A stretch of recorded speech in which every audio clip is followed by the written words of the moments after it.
After what seemed like years, Nisha entered the same coffee shop she hangs out at just before the incident had occurred. It started with a missile shot at a military camp, with further attacks on apartments and schools. As a result, it was a state of anxiety as people had to seek shelter. This led to an account of thousands of lives and properties lost in the war, and eventually the country's image got shattered. But like all things, the war had come to an end. And now, after 5 years, she was here to meet her best friend from school, Aman. While Nisha had moved to the city because of work, Aman settled nearby with his son and wife. Her eyes scanned the cafe for the person of interest. She had looked up his social profile to see if he still looked the same. To her surprise, Aman had grown old more than her. She saw him sitting beside the window reading a magazine. A smile made its way to Nisha's face as she pulled the seat in front of him. Aman was happy to see Nisha. They both laughed and hugged each other. "Brother, how have you been?" Nisha gave a concerned glance at Aman. Aman brushed it off with his hand and pushed the magazine towards Nisha. "I have heard all the stories. I would like to listen to the protagonist herself."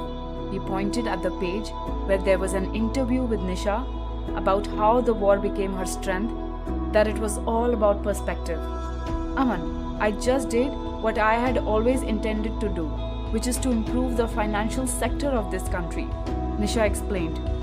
"Many people lost hope and believed the country won't have a future in finance after the war. But it was all nonsense and I never agreed to that. I regained my consciousness, struggled to get investors, and found people who had the same belief as I did. I was drowned in debt until last year. But you know what? It was a situation and I accepted it as a moment to experience life." "The media really makes it sound like a smooth sail." Aman shook his head. "It wasn't. You know how I lost everything in the war? All my parental assets and my car that I had bought from my life savings? There was a time when I couldn't come to terms with the fact that I had lost everything. But I knew I had to act fast, or someone else would have done it if I didn't. And I couldn't let that happen. I decided to make more inquiries about how things work in the financial sector, found some amazing mentors, and finally went into it. It happened that my business partner left me when I needed her most. I was left alone with no idea on what to do, though everything happens for a reason." She pursed her lips. "That's a bit more serious than I had imagined. How's the family?" Aman wondered. The war took a toll on Mom and Dad too. Mom got worried and couldn't sleep for months. Likewise, Dad didn't want to show it, but I could see it written all over his face how disturbed he was. To be candid, they were the biggest reasons why I had to keep moving, to restore everything to normal. I talked to Dad about using his marketing experience in the company, and that earned him many credits. With my few secret tips on marketing, Mom was able to keep her coffee shop running, and today, we are grateful for what we are. Enough about me. What about you? About me, after the war, there were no job openings, so I took a minimum wage job where I was overqualified to work. But it is what it is, Why didn't you contact me, man? I could have used talent like you." Nisha raised her eyebrows.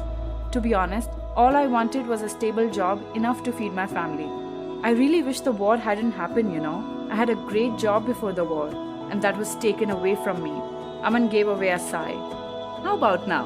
Have you thought of resuming work?" Nisha asked with enthusiasm. "Not really." Aman hesitated. "Well then, you're coming with me. No arguments. You can have a look at your options. If you don't want to, I'll understand." Nisha raised her hands.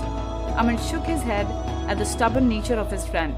He finally gave in and they both ordered something for themselves.